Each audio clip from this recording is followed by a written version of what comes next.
അധ്യക്ഷൻ, മണ്ഡലം president കൂടിയായിട്ടുള്ള Shri Jimmy, ഇവിടെ സന്നിഹിതരായിരിക്കുന്ന DCCയുടെ ഭാരവാഹി പ്രിയപ്പെട്ട ഗോപാലകൃഷ്ണേട്ടൻ, അതുപോലെ തന്നെ ബ്ലോക്ക് പ്രസിഡന്റ് പ്രിയപ്പെട്ട അലക്സേട്ടൻ ഉൾപ്പെടെ ഇവിടുത്തെ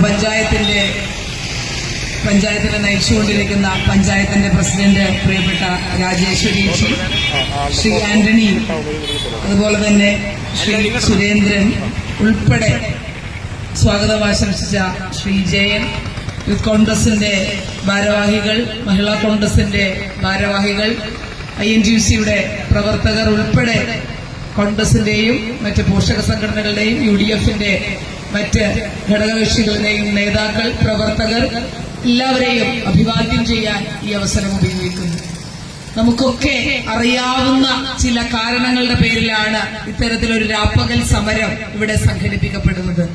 കേരളത്തിലെ സാമാന്യം ചിന്തിക്കുന്ന ആളുകളോട് എന്തിനാണ് ഇവിടെ ഒരു സമരം നടത്തുന്നത്, എന്തിനാണ് ഇവിടുത്തെ സർക്കാർ നിലകൊള്ളുന്നത്, ഇവിടെയുള്ള ഇടതുപക്ഷ സർക്കാരിന്റെ നയങ്ങൾ എന്തൊക്കെയാണ് എന്നൊന്നും ആരും പ്രത്യേകം പറഞ്ഞു വെക്കേണ്ടതില്ലാത്ത ഒരു സാഹചര്യത്തിലേക്കാണ് കാര്യങ്ങൾ മുന്നോട്ട് പോയിക്കൊണ്ടിരിക്കുന്നത്.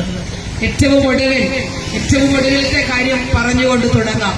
നമുക്കൊക്കെ അറിയാവുന്ന കുറെ നാളുകളായി ശ്രീ മാത്യു കുഴൽനാടൻ MLA ഉൾപ്പെടെയുള്ള ആളുകൾ കേരളത്തിന്റെ നിയമസഭയ്ക്ക് അകത്തും പുറത്തും വളരെ കൃത്യമായി തന്നെ തെളിവുകളുടെ അടിസ്ഥാനത്തിൽ കോടതി മുറികളിലൊക്കെ വലിയ രീതിയിൽ വാഗ്വാദം ഉണർത്തിക്കൊണ്ട് മുന്നോട്ട് പോയിട്ടുള്ള മാസപ്പടി കേസിന്റെ പേരിൽ ഇന്നലെ കേന്ദ്രത്തിലെ തന്നെ ഏറ്റവും പ്രമുഖമായിട്ടുള്ളത് അന്വേഷിക്കുന്ന ഒരു ഏജൻസിയുടെ SFIO എന്ന് പറയുന്ന ഏജൻസിയുടെ ഒരു ഉത്തരവ് വരികയാണ്, ഒരു അനുമതി വരികയാണ്. മുഖ്യമന്ത്രിയുടെ മകൾ വീണ വിജയൻ അതിന്റെ പ്രാഥമിക റിപ്പോർട്ട് അനുസരിച്ച് പ്രതിയാണെന്നും അവരെ പ്രോസിക്യൂട്ട് ചെയ്യാൻ, അവരെ വിചാരണ ചെയ്യാനുള്ള അനുമതിയും നൽകിക്കൊണ്ടുള്ള ഒരു ഉത്തരവ് വരികയാണ്. അങ്ങേയറ്റം ഗുരുതരമായ ഒരു വിഷയമായി ഇതിനെ മനസ്സിലാക്കേണ്ടതുണ്ട്. 2,70,00,000 രൂപ ഒരു പൊതുമേഖലാ സ്ഥാപനത്തിന്റെ പേരിൽ നിന്ന് ഒരു സേവനവും ചെയ്തു കൊടുക്കാതെ മകളുടെ ഒരു തട്ടിപ്പ് കുറിക്കമ്പനിയുടെ പേരിൽ, പിണറായി വിജയൻ എന്ന് പറയുന്ന മുഖ്യമന്ത്രിയുടെ മകൾ ഒരു തട്ടിപ്പ് കമ്പനി നടത്തുന്ന, അത് കടലാസ് കമ്പനിയാണ്. നിങ്ങൾക്ക് അതിന്റെ രേഖകൾ പരിശോധിക്കുമ്പോൾ മനസ്സിലാവും. അത് തുടങ്ങിയതിനോ അത് പ്രവർത്തിച്ചതിനോ അത് നടത്തിയ സേവനങ്ങൾക്കോ ഒന്നും യാതൊരു തരത്തിലുള്ള കണക്കും രേഖയും തെളിവുമില്ല. അപ്പൊ ഇത്തരത്തിലൊരു കറക്ക് കമ്പനി നടത്തുന്ന ഒരു സംവിധാനമായി കേരളത്തിലെ ഇടതുപക്ഷം മാറിയിരിക്കുന്ന ഒരു കാഴ്ചയാണ് കാണുന്നത്. അതിന്റെ പേരിൽ 2,70,00,000 രൂപ യാതൊരു സേവന വേതന വ്യവസ്ഥകളുമില്ലാതെ തട്ടിച്ചെടുത്തതിന്റെ അതിന്റെ കൃത്യമായിട്ടുള്ള തെളിവുകളുണ്ടെന്ന് ആരോപിച്ച് അവരെ വിചാരണ ചെയ്യാനുള്ള സംവിധാനത്തിലേക്ക് പോവുകയാണ്. അറസ്റ്റ് ചെയ്യാൻ അധികാരമുള്ള ഏജൻസിയാണ്.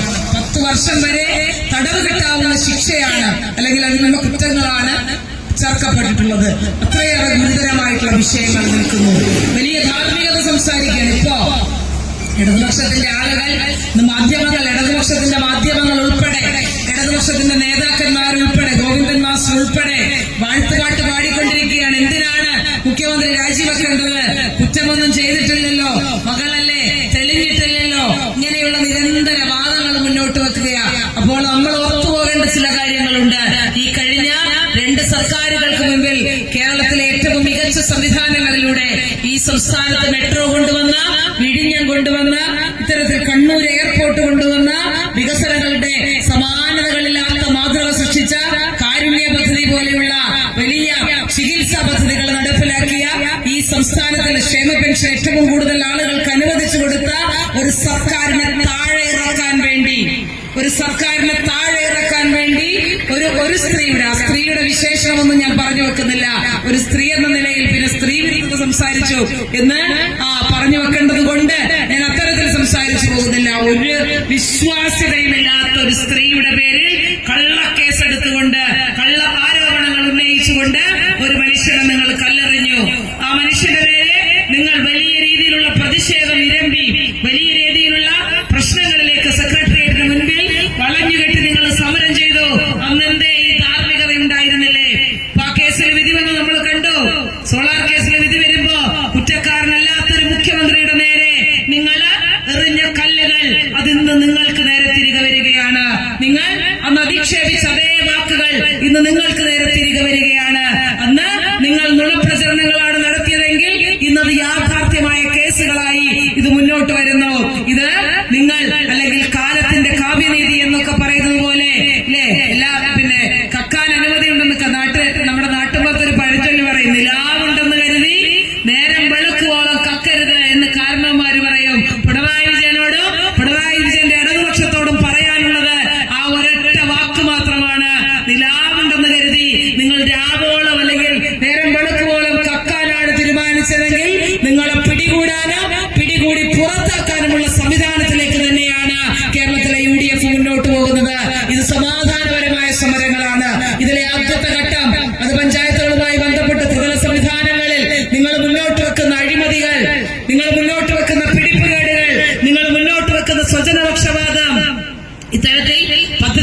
സംസ്ഥാനത്ത് ഒരു ബജറ്റ് പ്രഖ്യാപിക്കുന്നു. ആ ബജറ്റിന്റെ വിഹിതം അനുസരിച്ച് 100 കോടി ഇന്ന പദ്ധതിക്ക് വേണ്ടി കൊടുക്കണമെന്ന് പറഞ്ഞ് നിയമസഭ പാസ്സാക്കുന്നു. ഒരു 6 മാസം കഴിയുമ്പോ അവരൊരു എക്സിക്യൂട്ടീവ് കമ്മിറ്റി കൂടി അതിന്റെ ക്യാബിനറ്റ് സംവിധാനത്തിലൂടെ അതിനെ വെട്ടിച്ചുരുക്കുകയാണ്. കഴിഞ്ഞ മുന്നത്തെ തവണത്തെ ബജറ്റിൽ വെച്ചിട്ടുള്ള എത്രത്തോളം പദ്ധതികളാണ് വെട്ടിച്ചുരുക്കിയത് എന്ന് ബജറ്റ് വന്ന ദിവസം പ്രതിപക്ഷ നേതാവ് പറഞ്ഞു വെച്ചു.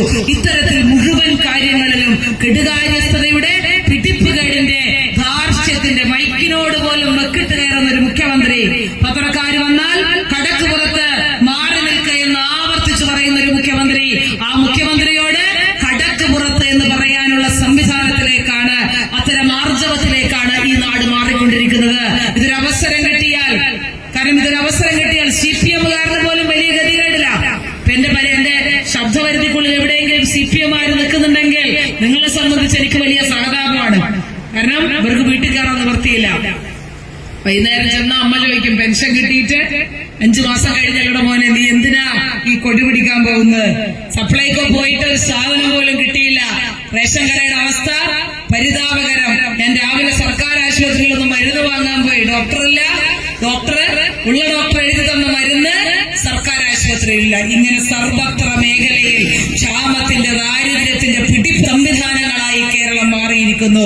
അവരെ സംബന്ധിച്ച് പോലും അവർക്ക് പോലും മുന്നോട്ട് വെക്കാൻ കഴിയാത്ത, അവർക്ക് പോലും ന്യായീകരിക്കാൻ കഴിയാത്ത സംവിധാനങ്ങളിലൂടെ അവർ പോയിക്കൊണ്ടിരിക്കുക. സർവീസ് സംഘടനകളെ പോലും നമ്മൾ സർവീസ് സംഘടനക്കാരുടെ വാഴ്ത്തുപാട്ടുകളൊക്കെ നമ്മൾ കേൾക്കുന്നുണ്ട്. കഴിഞ്ഞ 1 മാസം മുമ്പാണ് സർവീസ് സംഘടനയുടെ സംസ്ഥാന സമ്മേളനത്തിൽ മുഖ്യമന്ത്രിക്ക് വേണ്ടി പാട്ടുപാടുക. ചെങ്കൊടിക്ക് കാവലാൽ ചെങ്കനൽ കണക്കൊരാൾ. എന്താ DA കിട്ടുന്നില്ല, അരിയറുകൾ പാസ്സാവുന്നില്ല, ഒരു തരത്തിലുള്ള ആനുകൂല്യങ്ങളും ലഭിക്കുന്നില്ല, ശമ്പള പരിഷ്കരണം നടപ്പിലാകുന്നില്ല, പാട്ടുപാടാതെ നിവർത്തിയില്ല. ഞങ്ങളുടെ മെമ്പർഷിപ്പ് എവിടെയാ? ഞങ്ങളുടെ മെമ്പർഷിപ്പ് ഇടതുവശത്തിന്റെ സംഘടനയിലാ. പാട്ടുപാടിയേ പറ്റൂ. മറ്റേ KPS ലളിതയെ പോലെ സ്റ്റേജിന്റെ പിന്നാമ്പുറത്ത് പോയി കരയുന്ന ഇടതുപക്ഷ സമര അല്ലെങ്കിൽ സർവീസ് അനുകൂല സംഘടനകളുടെ ആളുകളെ, നേതാക്കന്മാരെ നമുക്ക് കാണേണ്ട ഗതികേടിലേക്ക് മാറി. അവരെ സംബന്ധിച്ചും വലിയ ഗതികേടാണ്. ഇങ്ങനെ മുഴുവൻ രംഗങ്ങളും പിടിപ്പുകേടിന്റെ വലിയ കേന്ദ്രങ്ങളായി മാറിയിരിക്കുന്നു. ആഭ്യന്തര വകുപ്പിന്റെ കാര്യം എടുത്ത് പരിശോധിക്കുമ്പോ ഇപ്പൊ വലിയ ചർച്ചയാണ്. കേരളത്തിലെ ഏറ്റവും വലിയ ചർച്ച ലഹരിയാണ്.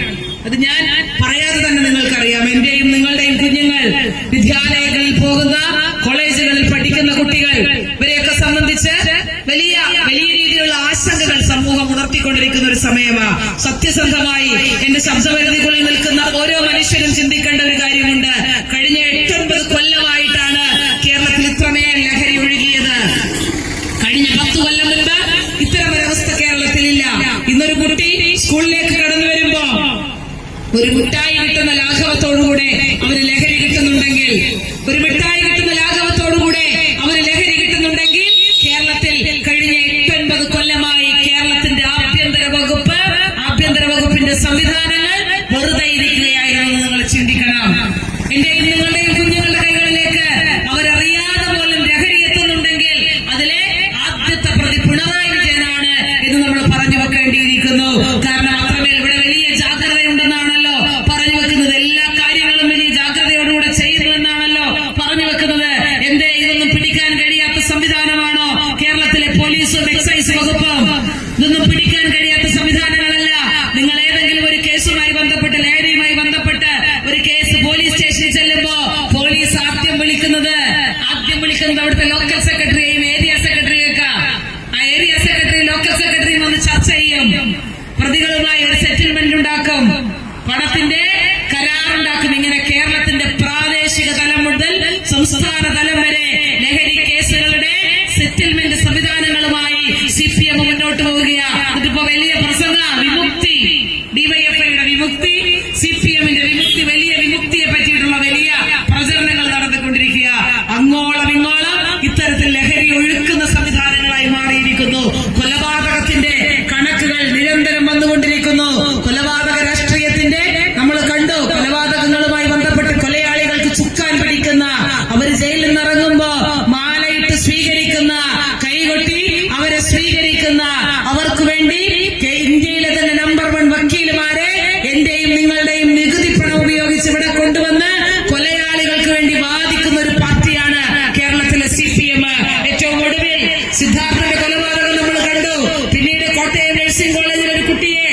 സംവിധാനത്തിലും അഴിമതി നടത്തി.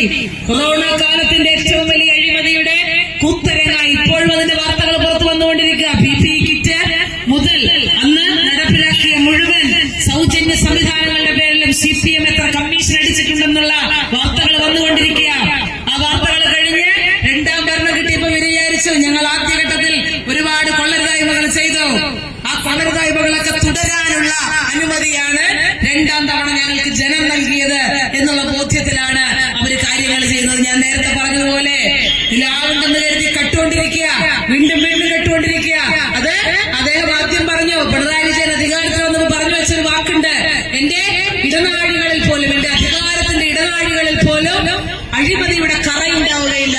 അപ്പൊ ഇടനാഴികളിൽ നിന്നൊക്കെ അഴിമതി കയറ്റി സ്വന്തം വീട്ടിലേക്കും സ്വന്തം മകനിലേക്കും അല്ലെങ്കിൽ സ്വന്തം വീട്ടുകാരുടെ അക്കൗണ്ടിലേക്കും എത്തുന്ന സംവിധാനങ്ങൾ ചെയ്തിട്ട് പറയാ ഇനി ഇടനാഴികളിലൊന്നും അഴിമതിയില്ല എന്ന് ഘോരഘോരം വാദിച്ചുകൊണ്ടിരിക്കുക. ഇപ്പൊ ഒരു ധാർമ്മികതയും പ്രവർത്തിക്കുന്നില്ല, ഒരു മാനുഷികതയും വർക്ക് ചെയ്യുന്നില്ല, ഒരു ഹൃദയപക്ഷവും പ്രവർത്തിക്കുന്നില്ല. ആശമാരവിടെ സമരത്തിലിരിക്കുക. 19 ദിവസം കഴിഞ്ഞു. ഇന്നലെയാണെന്ന് ചർച്ച ചെയ്തത്. ചർച്ച ചെയ്യുമ്പോ അവരുടെ ആവശ്യങ്ങൾ അംഗീകരിക്കാൻ വേണ്ടിയല്ല ചർച്ച ചെയ്യുന്നത്. ഇപ്പൊ പറയും കയ്യിൽ പണമില്ല, വലിയ ഗതികേടില്ല, വലിയ സാമ്പത്തിക പ്രതിസന്ധിയില്ല, വലിയ പ്രയാസത്തില. ഇതാ കാരണം പറയുന്നത്, ഉണവേറിയ കൂട്ടി നൽകാൻ വയ്യ, അംഗനവാടിക്കാരുടെ ശമ്പളം കൂട്ടി നൽകാൻ വയ്യ. ഇപ്പൊ കഴിഞ്ഞ ഒരു മാസം മുമ്പ് PSC മെമ്പർമാരുടെ ശമ്പളം 3.5 ലക്ഷമാക്കിയപ്പോ എന്തേ ഒന്ന് മുണ്ട് മുറുക്കിയെടുക്കാൻ മുഖ്യമന്ത്രി മറന്നുപോയോ? അപ്പോ മുണ്ട് മുറുക്കിയെടുക്കാൻ മുഖ്യമന്ത്രി മറന്നുപോയോ? ഒന്ന് ചിന്തിക്കണം. മുഖ്യമന്ത്രിയുടെ വീട്ടിലെ കാലിത്തൊഴുത്ത് അതൊന്ന് പരിഷ്കരിക്കാൻ 25 ലക്ഷം രൂപ, അതിന്റെ അടുത്തുള്ള ചാണകക്കുഴി വൃത്തിയാക്കാൻ 5 ലക്ഷം രൂപ, മുഖ്യമന്ത്രിയുടെ വീട്ടിലെ പശു പാൽ ചുരത്തണമെങ്കിൽ മ്യൂസിക് സിസ്റ്റം വേണം, അതിന് 10 ലക്ഷം രൂപ. ഇപ്പോഴൊന്നും മുണ്ടു മുറുക്കണ്ട. ജനങ്ങളുടെ ആവശ്യത്തിലേക്ക് വരുമ്പോ, പാവപ്പെട്ടവന്റെ കാര്യത്തിലേക്ക് വരുമ്പോ ഇനി ഒരു നികുതി കൂട്ടാൻ ബാക്കിയില്ല. വൈദ്യുതിക്കാരൻ മാർച്ച് മുതൽ വീണ്ടും കൂടി, വൈദ്യുതിക്കാരൻ വീണ്ടും കൂടി, വെള്ളക്കാരൻ ഉൾപ്പെടെ, ഭൂനികുതി ഉൾപ്പെടെ, വാഹന നികുതി ഉൾപ്പെടെ ഇനി വില കൂടാൻ കേരളത്തിലൊന്നും ബാക്കിയില്ലാത്ത വിധം കാര്യങ്ങൾ മുന്നോട്ട് പോവുക. നേരത്തെ പറഞ്ഞു വെച്ചതുപോലെ ഒരു തിരുട്ട് സംഘം, ചമ്പൽക്കാട്ടിലെ കൊള്ളക്കാരെന്ന് പറയുന്നത് പോലെ കുറുവാ സംഘമാണ് കേരളം ഭരിച്ചുകൊണ്ടിരിക്കുന്നത്. ഒരു കുറുവാ സംഘമാണെന്നും ഒരു തിരുട്ട് സംഘമാണെന്നും ആ കുറുവാ സംഘത്തിന്റെ തലവന്റെ പേരാണ് പിണറായി വിജയൻ എന്നും പറഞ്ഞു വെക്കേണ്ട രാഷ്ട്രീയമായ അവസ്ഥയിലേക്ക് നമ്മൾ മാറിക്കൊണ്ടിരിക്കുക. ഈ അഹങ്കാരവും ധാർഷ്ട്യവും ഇപ്പോഴും പറയുന്നത് എന്താ? ഒരു തെറ്റും ചെയ്തിട്ടില്ല, ഒരു കുറ്റവും ചെയ്തിട്ടില്ല.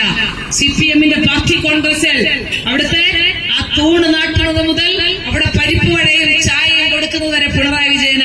അപ്പൊ അതുകൊണ്ട് അവിടെ നട്ടല് നിവർത്തി ഒരുത്തരും ഒന്നും മിണ്ടില്ല, ഒരുത്തരും ആർജവത്തോടുകൂടെ എഴുന്നേറ്റ് നിന്നൊരക്ഷരം പറയില്ല. വലിയ നേരത്തെ പറഞ്ഞതുപോലെ വലിയ ഗതികേടുണ്ട്. മറ്റത് അച്ഛനെ മാത്രം ന്യായീകരിച്ചാൽ മതിയായിരുന്നു.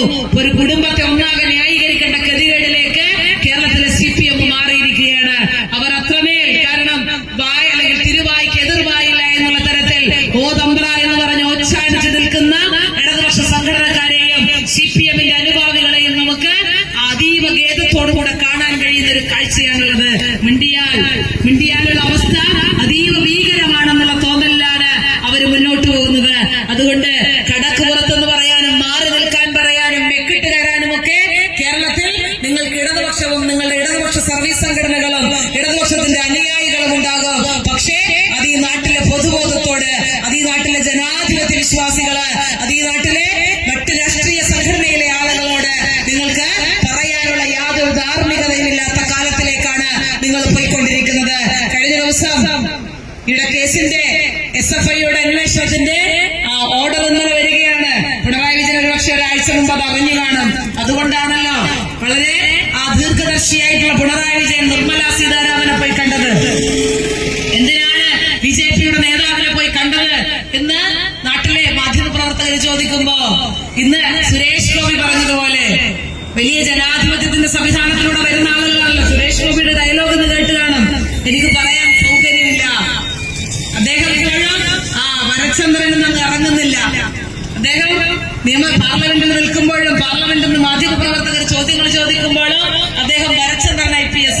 അദ്ദേഹത്തിന് അതിന്റെ കെട്ടിൽ നിന്ന് വിമുക്തനാകാനുള്ള സമയം ഇനിയുമായിട്ടില്ല. അപ്പൊ നമുക്ക് പറ്റിയ തെറ്റിനെ പറ്റി നമ്മൾ വീണ്ടും ആവർത്തിച്ച് പറയേണ്ടതില്ല.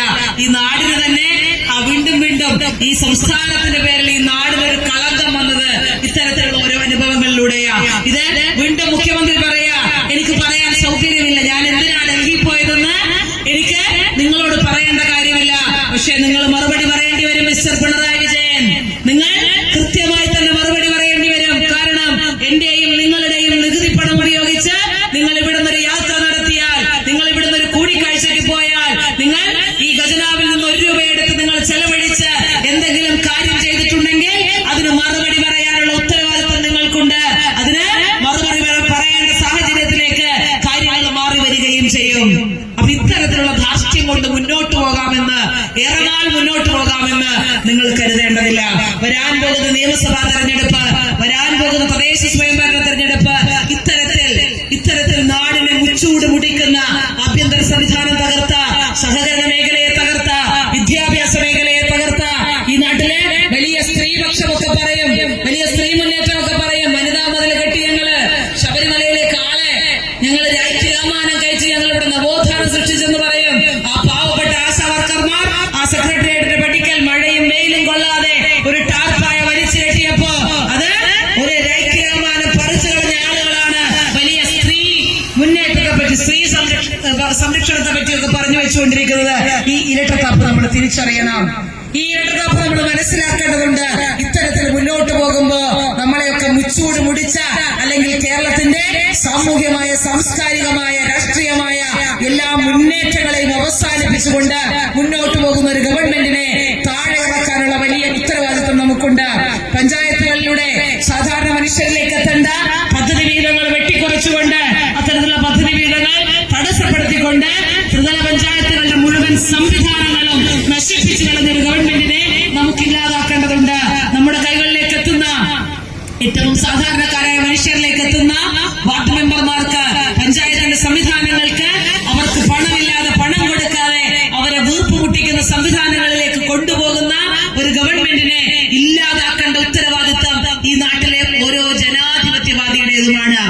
എന്റെ ശബ്ദപരിധിക്കുള്ളിൽ എന്നെ കേട്ടുകൊണ്ട് നിൽക്കുന്ന മനുഷ്യർ, ഇത്തരം വിഷയങ്ങൾ നിങ്ങളത് കോൺഗ്രസുകാര് ഇവിടെ ഒരു രാപ്പകൽ സമരം നടത്തി, അപ്പൊ അതുകൊണ്ടൊരു മൈക്ക് കണ്ട് ഇതെല്ലാം വിളിച്ചു പറയുകയാണെന്ന് നിങ്ങൾക്ക് ബോധ്യം, അല്ലെങ്കിൽ നിങ്ങൾക്കത് അത്തരത്തിൽ കരുതേണ്ട യാതൊരു കാര്യവുമില്ല. കാരണം വിലക്കയറ്റത്തെ പറ്റി നിങ്ങൾക്കറിയാം, നിങ്ങളുടെ കൈകളിൽ എത്താത്ത ആനുകൂല്യങ്ങളെ പറ്റി നിങ്ങൾക്കറിയാം, ഈ നാട്ടിൽ നടന്നുകൊണ്ടിരിക്കുന്ന കൊലപാതകങ്ങളെ പറ്റി നിങ്ങൾക്കറിയാം, കൊള്ളരുതായ്മകളെ പറ്റി നിങ്ങൾക്കറിയാം, മുഖ്യമന്ത്രിയുടെയും കുടുംബത്തിന്റെയും പേരിൽ നടക്കുന്ന അഴിമതിയുടെ കഥകളെ പറ്റി നിങ്ങൾക്കറിയാം. ഇത് സാമാന്യ ജനത്തിന്റെ സമരമാണ്, ഈ നാട്ടിലെ പൊതുബോധത്തിന്റെ സമരമാണ്, ഈ നാട്ടിലെ ഓരോ ജനാധിപത്യ വിശ്വാസിയും ഏറ്റെടുക്കേണ്ട സമരമാണ്. ഈ സമരത്തിൽ ആവശ്യപ്പെടുന്ന ഓരോ ആവശ്യങ്ങളും, ഉന്നയിക്കപ്പെടുന്ന ഓരോ വാദങ്ങളും ഈ നാട്ടിലെ മനുഷ്യർക്ക് വേണ്ടിയാണ്. ഈ നാട്ടിലെ മനുഷ്യർക്ക് നിങ്ങൾ നികുതി അടയ്ക്കുന്നുണ്ടെങ്കിൽ നിങ്ങൾ എല്ലാ തരത്തിലുള്ള പൗരാവകാശങ്ങളോടുകൂടെ ജീവിക്കാനുള്ള ഉത്തരവാദിത്തവും ബാധ്യതയും നിങ്ങൾക്കുണ്ട്. അത് ഉറപ്പാക്കേണ്ട ഉത്തരവാദിത്തം ഈ നാട്ടിലെ ഗവൺമെന്റിനുണ്ട് എന്നുള്ള ബോധ്യത്തിലാണ് ഓരോ മനുഷ്യരും ഈ നാട്ടിൽ മുന്നോട്ട് പോകുന്നത്. അത് തീർച്ചയായും പിടിച്ചു വാങ്ങേണ്ട, സമരത്തിലൂടെയാണെങ്കിൽ സമരത്തിലൂടെ പിടിച്ചു വാങ്ങേണ്ട ഉത്തരവാദിത്തം നമുക്കുണ്ട്. ഒരൊറ്റ കാര്യം കൂടെ പറഞ്ഞ് ഞാൻ അവസാനിപ്പിക്കാം. ബംഗാളിൽ ജ്യോതി ബസു എന്നുള്ള ഒരു മുഖ്യമന്ത്രി ഉണ്ടായിരുന്നു. ബംഗാൾ ഏറ്റവും കൂടുതൽ കാലം ഭരിച്ച മുഖ്യമന്ത്രിയുടെ പേര് ജ്യോതി ബസു എന്ന. അദ്ദേഹത്തിന്റെ മകനുണ്ടായിരുന്നു ചന്ദൻ ബസു, വലിയ ബിസിനസ്മാനാണ്. ബംഗാളിലെ പാർട്ടിയുടെ നേതാക്കൾ, ബംഗാളിലെ അവിടുത്തെ CPM-ന്റെ ലോക്കൽ സെക്രട്ടറിയും ഏരിയ സെക്രട്ടറിയും ഒക്കെ പെരുമ്പാവൂരും അങ്കമാലിയിലും മലപ്പുറത്തും ഒക്കെ നിന്ന് പൊറോട്ട അടിക്കുന്നുണ്ടെങ്കിൽ അതിന്റെ ഒരു കാരണമായി പറയുന്നത് ജ്യോതി ബസുവിന്റെ നേതൃത്വത്തിൽ, ചന്ദൻ ബസുവിന്റെ നേതൃത്വത്തിൽ CPM-ന്റെ പ്രത്യയശാസ്ത്രങ്ങളിൽ നിന്ന് മാറി വെറും ബിസിനസ് സംരംഭങ്ങളിലേക്ക്, വെറും പണം കഴിയുന്ന സംവിധാനങ്ങളിലേക്ക് CPM മാറിയതാണ് എന്നവിടെ നിരന്തരം ആരോപണങ്ങളല്ലാതെ യാഥാർത്ഥ്യമായിട്ടുള്ള ഒരു കാഴ്ച നമുക്ക് അവിടെ കാണാൻ കഴിയും. ഇപ്പോ അവിടെ ജ്യോതി ബസുവിന്റെ അനുസ്മരണം നടത്തിയാൽ പോലും ഒരു 5 ആൾ തികച്ചിരിക്കാൻ കഴിയാത്ത സംവിധാനത്തിലേക്ക് ബംഗാളിലെ CPM മാറിയെങ്കിൽ അത് ജ്യോതി ബസുവിനെ പോലെ, ചന്ദൻ ബസുവിനെ പോലെയുള്ള ആളുകളുടെ പണക്കൊതി കൊണ്ടാണ് എന്ന് സാധാരണക്കാരായ CPM-കാരൻ അവിടെ പറഞ്ഞു വെക്കുന്ന ഒരു കാഴ്ചയുണ്ടെങ്കിൽ ഒരൊറ്റ കാര്യം ഓർമ്മിപ്പിച്ചേക്കാം, ഒരൊറ്റ കാര്യം പറഞ്ഞു വെച്ചേക്കാം. ഇത്തരത്തിൽ മുതലാളിത്ത സംസ്കാരത്തിലേക്ക്, പണസമ്പാദനത്തിലേക്ക് മാത്രം, അല്ലെങ്കിൽ CPM-ന്റെ പ്രത്യയശാസ്ത്രങ്ങളൊക്കെ ഉപേക്ഷിച്ചുകൊണ്ട്, അതിനെയൊക്കെ ഉപയോഗിച്ചുകൊണ്ട് പണസമ്പാദനത്തിന്റെ, ധാർഷ്ട്യത്തിന്റെ, അഹങ്കാരത്തിന്റെ കേന്ദ്രമായി പിണറായി വിജയൻ മാറുന്നുണ്ടെങ്കിൽ ബംഗാളിൽ CPM-നുണ്ടായതുപോലെ ഒരു 5 ആൾ തിരിച്ചെടുക്കാനില്ലാത്ത സംവിധാനത്തിലേക്ക് കേരളത്തിലെ CPM മാറും. കേരളത്തിലെ CPM-ന്റെ അവസാനത്തെ മുഖ്യമന്ത്രിയുടെ പേര് പിണറായി വിജയൻ എന്നായിരിക്കുമെന്നുള്ള കാര്യത്തിൽ യാതൊരു സംശയവും വേണ്ട. ആ ഘട്ടത്തിലേക്കാണ് കേരളത്തിന്റെ രാഷ്ട്രീയം മുന്നോട്ട് പോകുന്നത്. ഈ ദാർഷ്ട്യത്തിന് നമ്മൾ മറുപടി പറയണം. ഈ അഹങ്കാരത്തിന് നമ്മൾ മറുപടി പറയണം. ഈ പിടിപ്പുകേടിനും കൊള്ളരുതായ്മക്കും തിരിച്ചടി കൊടുക്കാനുള്ള ഉത്തരവാദിത്വം നമുക്കുണ്ട്. അത് തീർച്ചയായും നിങ്ങളുടെ ചൂണ്ടുവിരലിൽ മഷി പുരളുമ്പോൾ, നമ്മുടെ കൈകളിലേക്ക് ബാലറ്റ് പേപ്പറിന്റെ സംവിധാനങ്ങൾ എത്തുമ്പോ അത് ആലോചിച്ച് ചിന്തിച്ച് രാഷ്ട്രീയ ബോധ്യത്തോടുകൂടെ നിറവേറ്റാനുള്ള ഉത്തരവാദിത്വത്തിലേക്ക് നമ്മൾ പോകേണ്ടതുണ്ട്. ഇത്തരം സമരങ്ങളിലേക്ക്, ഇത്തരം പ്രതിഷേധങ്ങളിലേക്ക് ജനാധിപത്യ ബോധമുള്ള മനുഷ്യർ കടന്നു വരേണ്ടതുണ്ട്. ഇത് കോൺഗ്രസുകാർ നടത്തുന്ന സമരമാണ്, UDF